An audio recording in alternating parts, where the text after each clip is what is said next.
Hello everyone, and welcome back to StoneBlock.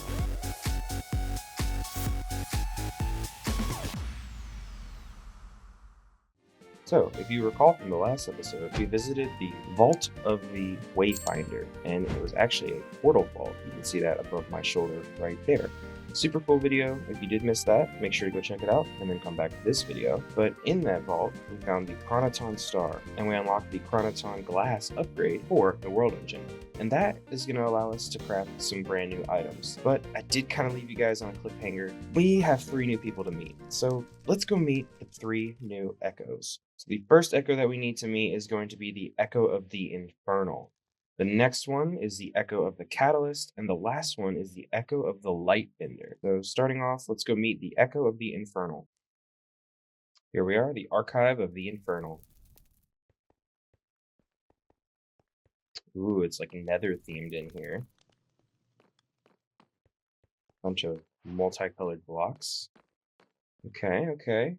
The hell's a scrawny brat like you doing trying to restore the World Engine? You wouldn't have lasted a single day in the underworld expedition with a body like that. Not many of us did anyway. Even the strong can fall, our commander used to say. Never been truer than now. Since you look like more than the brains of a brawn type, I suggest you gear up before going after this upgrade, rookie. My upgrade is just another step toward that power of the deep the enchanter keeps yapping about. If you've met them. Doesn't matter if you haven't. I'm not one for teamwork anymore. My upgrade works fine without any of their magical nonsense. What you'll need is combat experience and proper gear if you're planning to take on the Guardian of the Underworld in that vault. You'll also need to understand a bit of the spiritual side. I never used to believe in it either until I saw what's down there. Get your hands on some soul-stained metal. It'll let you bind the physical, spiritual, and underworld realms together to forge spirit blocks. Shouldn't be too hard for a determined spirit. Task: slay the Guardian within the Infernal Vault and gather what you need to craft 12 spirit blocks. Okay, Boomer. So next up we have the Archive of the Catalyst. Ooh, he's inn-themed. Bunch of inn stone everywhere. I still haven't gotten to the inn layer yet. Maybe we'll do that later. Ooh. Okay, what you got for me? Hey there, are you ready to tackle more fun and interesting marvels of technology? It's kind of crazy, right? How so many of us managed to build all these upgrades for the same ancient machine across different eras, each one improving on the last. Not to brag, but I've contributed more upgrades to the World Engine than most. Still, quality beats quantity every time.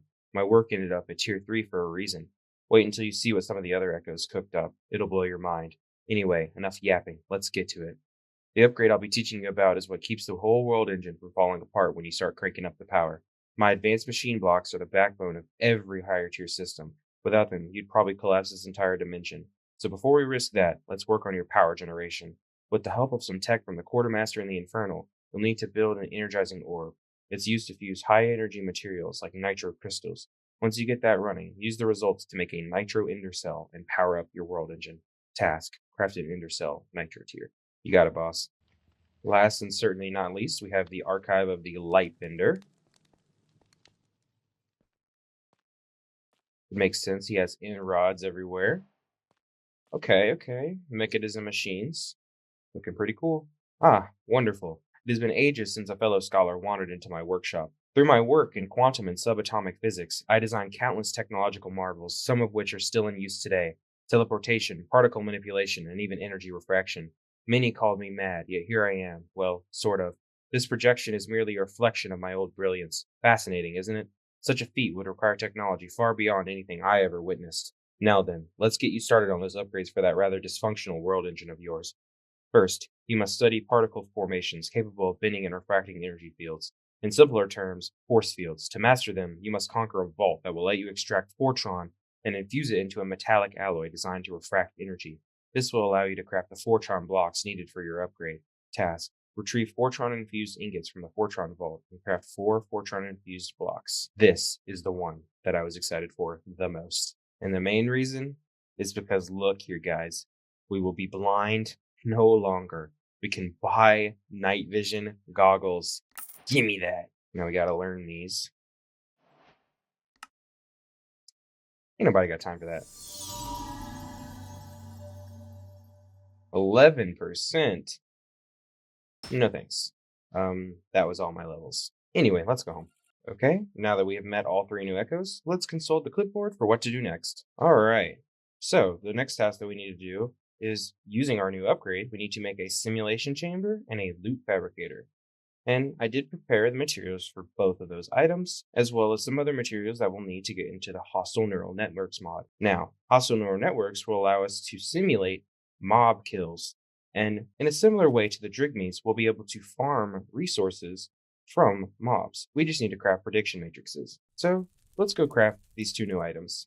First, we're going to craft the simulation chamber. Next, the loot fabricator. And there's our simulation chamber. And our loot fabricator. Awesome. And go ahead and place these down over here and supply them with some power. Like so. Beautiful. So the way that this works is you need to create a data model. And as it says, you just right click on the entity to build the data model. Then you place the model in this slot and prediction matrices in this slot. And then you will get your output here and a secondary output here. The secondary output you should get every time. That's going to be your generalized overworld, nether, or end prediction. And then this will be the prediction from whatever mob you're simulating. And then you take that prediction and put it into the loot fabricator, and then you're able to choose from a list of options, or some only just have one, the drop that you would like to simulate. And then this bar will fill, and you will get your mob drop. So, consulting the clipboard, we need to make a wither data model, and then kill the wither a lot. So, what do you need to kill the wither? Well, the first thing that you need is wither skeleton skulls. I don't think we'll have a problem with that. We have plenty of those. And obviously soul sand, and it doesn't help to have some tinted glass either, because tinted glass is wither-proof. So we can just box them up and then kill them super easily. So let's go ahead and build us an enclosure capable of killing the wither.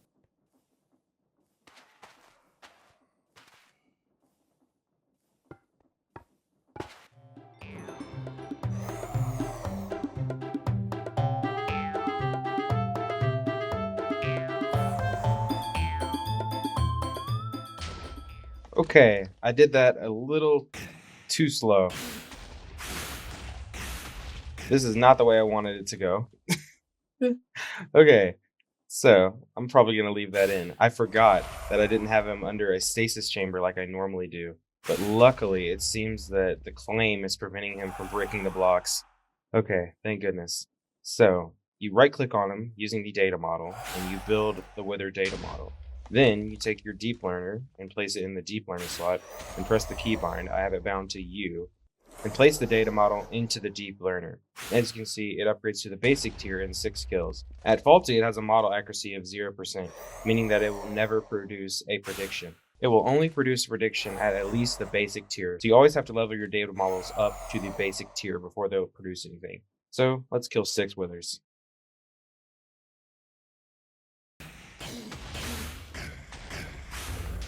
Boom. And there is our first wither. We got our first nether star. Absolutely amazing.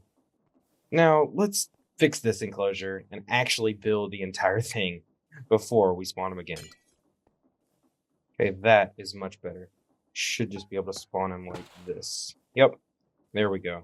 So that should be a lot safer for us. Not only is it safer, he's actually dying of suffocation. Beautiful. Ow. That hurt.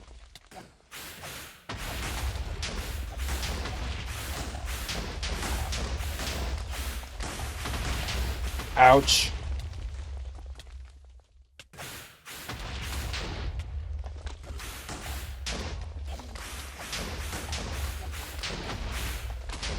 Ooh, if I'm not careful, he's gonna kill me.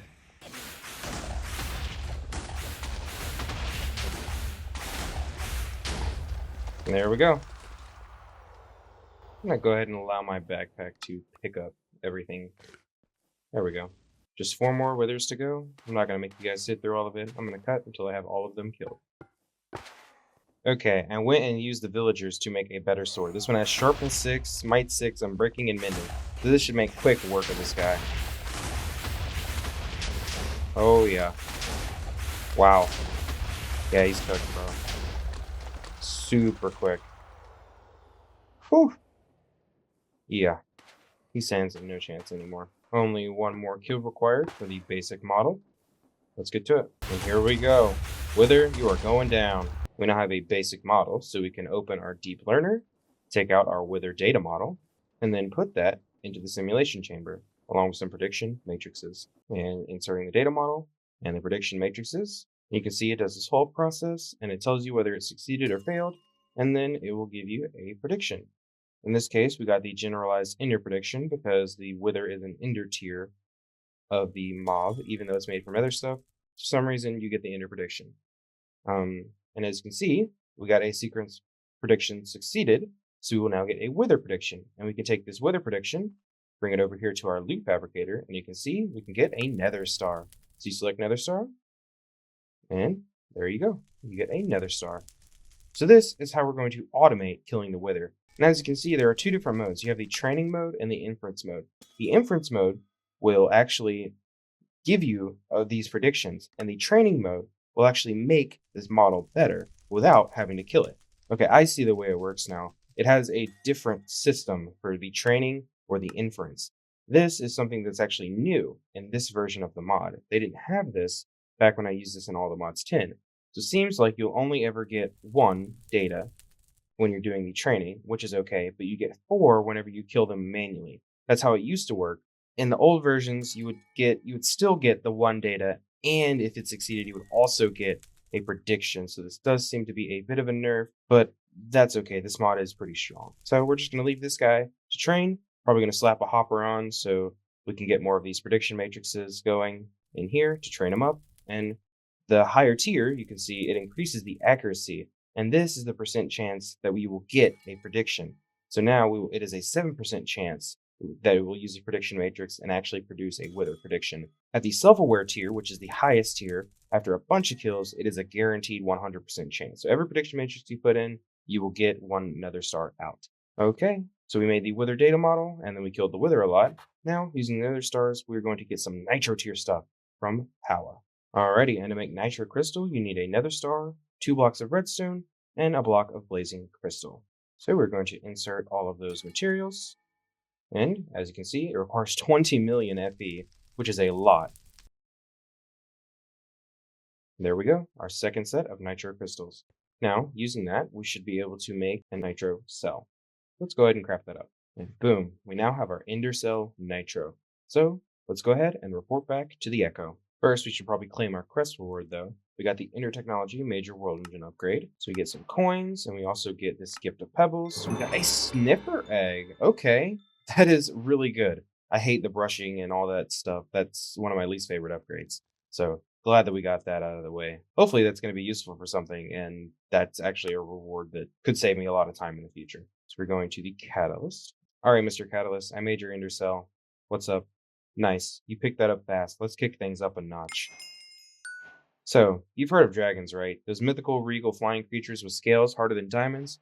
Well, the work says they don't exist in your world, but somewhere out there, their eggs do, and of course, they're locked inside another vault, because nothing good ever comes easy, right? No clue what you'll run into down there, maybe even a dragon itself. What I do know is that you'll need a dragon egg to craft Enderium for my next upgrade. Best of luck. Task, craft 16 Enderium blocks. So you want us to fight a dragon? I think I can handle that. Go ahead and build the Ender Power upgrade. Here we go. Where's it going to place it?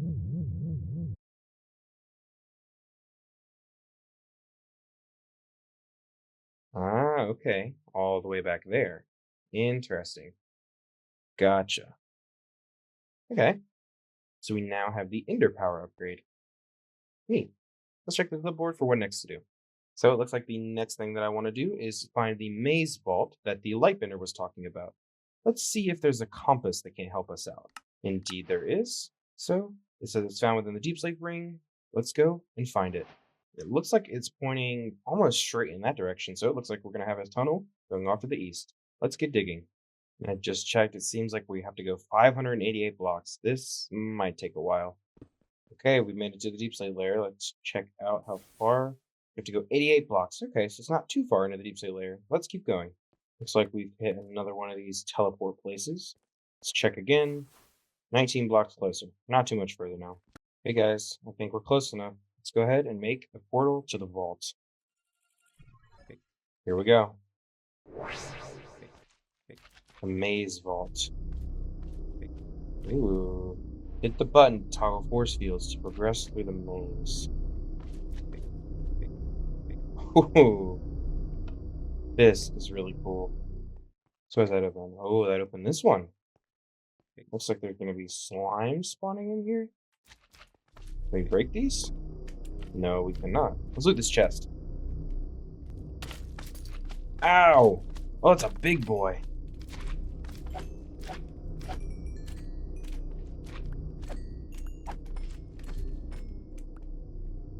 Okay, what do we get? This seems like it could be useful. I think for the Echo of the Infernal.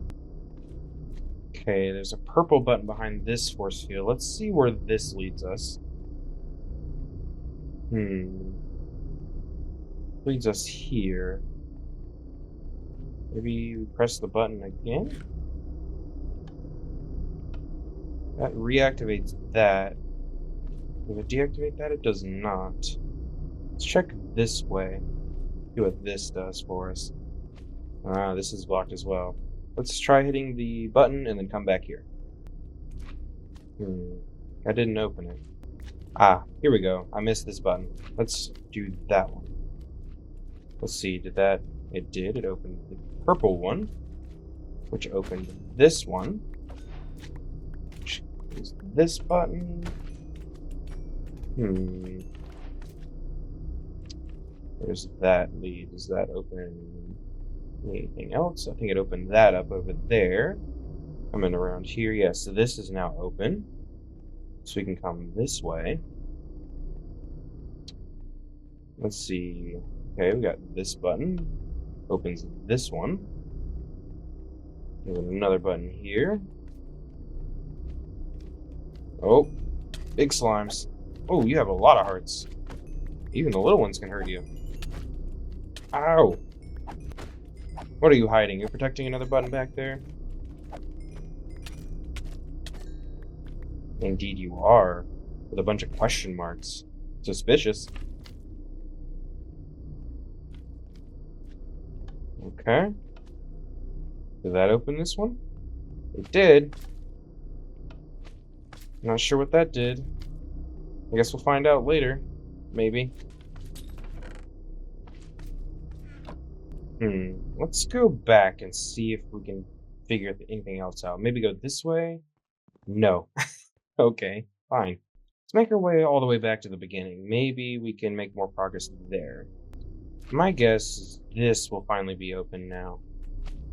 No, still not. Okay, let's go back to the left here. If we have to turn something off.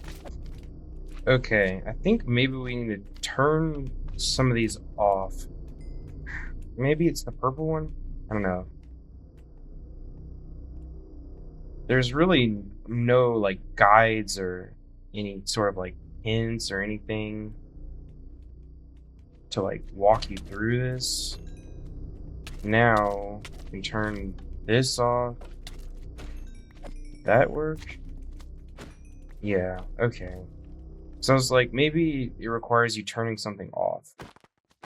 But, like, that doesn't make much sense because it tells you to hit the buttons, but then you're supposed to not hit some of them, or, like, I don't know. It's an interesting concept, but this is one of my least favorite vaults. What does this do? That turns that one off. Okay. So I was, like, figuring that would open. I don't know what I was figuring, but we made it now. Where are you?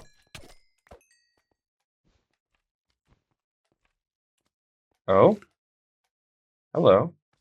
Can we take you? I can take you. Hello, Mr. Robot. And a chest with loot. Beautiful. Are we at the end of this stupid vault now? I'm ready to go home. Oh my gosh, thank God. Boom, perfect. Fortron infused blocks. Let's go. Copper resource node? Ooh, okay, that's good.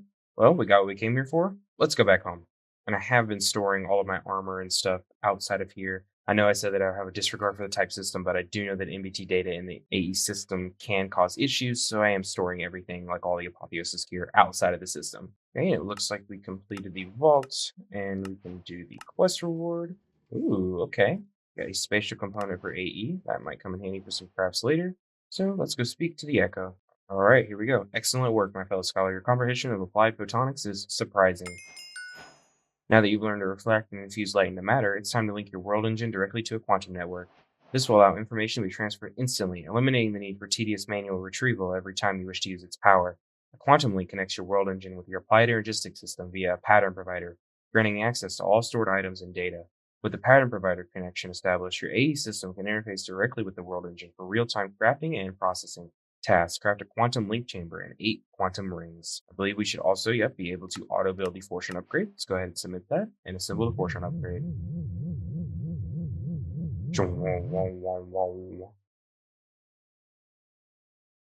Okay, okay.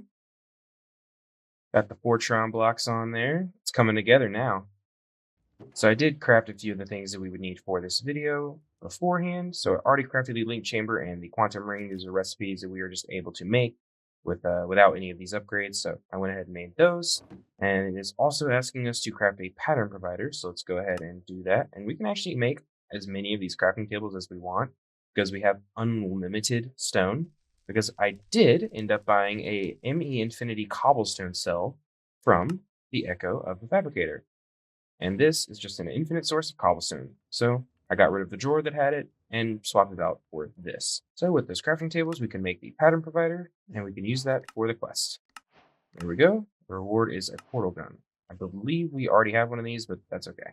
We do, but we can dual wield now. It looks super cool. And with those crafted, let's go back to the Echo. Splendid. Let us establish a quantum link with your world engine immediately. That concludes my current research for now. Go consult with the other Echoes. Perhaps their findings will complement our brilliant work. And this is his fully upgraded shop. Looks like he's selling a QIO drive array, so that's a good way to get a bunch of extra storage. And also more expensive QIO drives. Additionally, it looks like he's selling some matter tanks from replication. I may buy some of these from him to get into that mod. Additionally, we can buy time for our temporal pouch here, and we can also buy more Fortron infused blocks from him. Let's go ahead and build the quantum tunnel upgrade by submitting this and that, and here we go.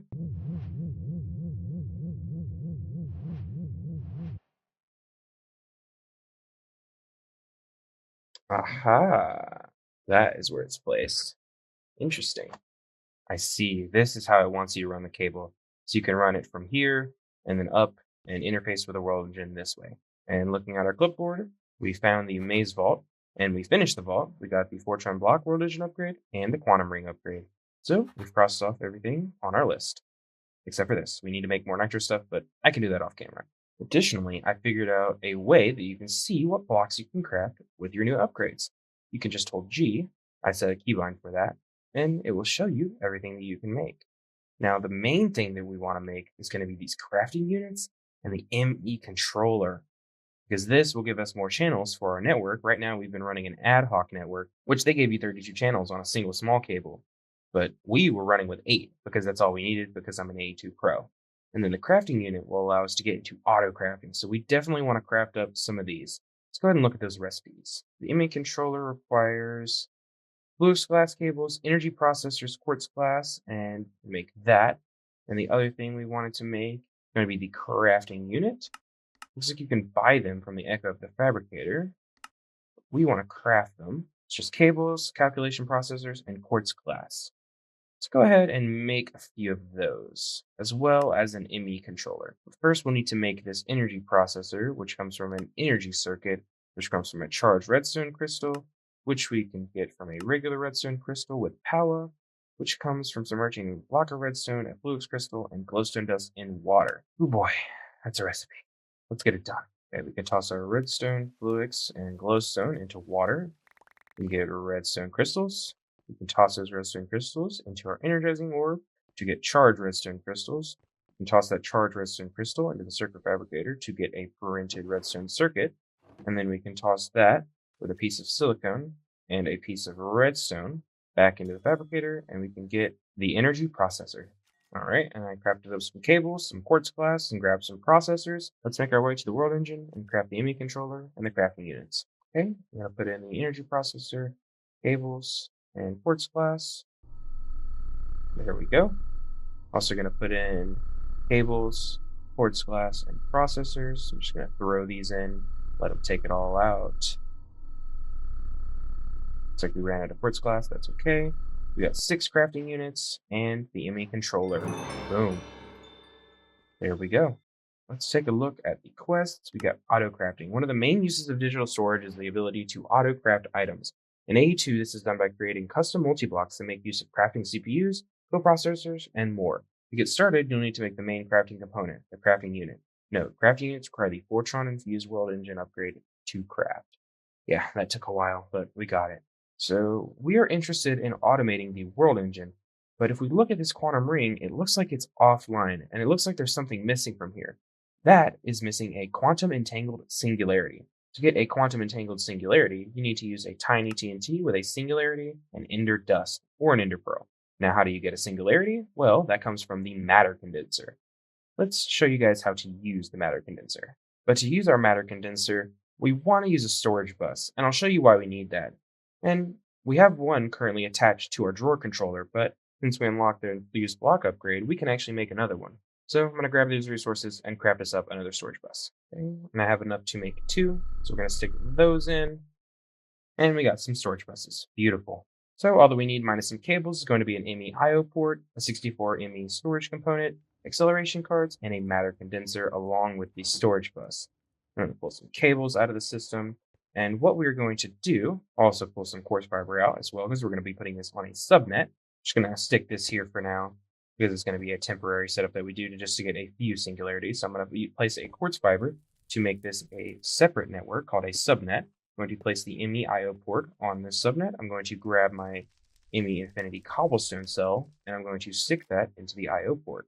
And this is going to be transferring data to the network. So I'm going to place down my matter condenser, and I'm going to fit it with a storage bus. And I'm going to configure this storage bus to accept cobblestone. And then I'm going to place acceleration cards into the ME IO port. I'm going to set the ME condenser into the singularity mode and place the 64K ME storage component in. And as you can see, we're increasing the stored energy, and this will be able to produce singularities. However, do note, this does drain a lot of power. If we look over here at the power, we can see we're probably draining a lot of it right now. Yeah, there you go. You can see if you look at the cables, we are quickly draining power. But we should just need a few singularities, and this is a really fast way to get them. I'm probably going to let this craft about 9 of them, maybe 10, because I'm going to need 2, and we'll have 8 to use for later crafts. Okay, we have 10 singularities, so we can break that. Now, using our singularities, we're going to make some quantum entangled singularities. I'm also going to craft another quantum link chamber and more quantum link blocks. Okay, I now have enough for 2 more link chambers, as well as the materials that we need to craft the entangled singularity. I'm just going to throw down the materials, place down the tiny TNT, light it, and this should create our quantum entangled singularities. There we go. As you can see, we have 2 sets of quantum entangled singularities. So what this means is I'm going to take this down, get rid of this guy, he's in my way. What this means is we're going to need to place the controller, and we're going to need to link up the world engine using the quantum entangled singularities to our system. And the reason I crafted 2, you'll see in a minute, is because we can actually link up our wireless card as well by using the quantum bridge card. We can have a unlimited range without this to our ME network, so we can access our inventory from anywhere in any dimension. So for now, I'm going to place down the quantum link chamber here, and we're just going to temporarily do it here until we move our ME system. And the ME system is actually really easy to move because it's just a bunch of drives. You don't have to have 7 million items and bring those around. So just going to place down the link chambers. What I have to do is just place 8 in a ring, place down the link chamber, and then place a entangled singularity inside. And going to the world engine, you can come over here to this one, and you can place another entangled singularity here. And as you can see, the device will come online. And if we hold our network tool, you'll see that this is now connected to our main network. Awesome. And then we can use our cables. If we had enough cables, we could pull this up here and put a pattern provider here, and we could interface with the world engine to push and pull items for auto crafting. Now, the last thing that I want to make before I end the video is going to be the quantum bridge card, and it just requires quantum rings and an advanced card. So let's go ahead and craft that up. So we now have a quantum bridge card. I can open my wireless terminal, place the bridge card inside, place in one of the entangled singularities, and then take out this one because we don't really need to autocraft with the world engine just yet. We really want wireless storage access from anywhere. So I'm going to place this entangled singularity here. And now we're going to go to the world engine where it normally says that we are too far away from our storage, and we can open our storage, and now you can see that we have access when it used to say that we were too far away. Alright guys, that is all the time that I have for this video. If you guys enjoyed the video, make sure to leave a like and subscribe to the channel. And let me know what you want to see next in the comments down below. And as always guys, thank you so much for watching. Peace out guys.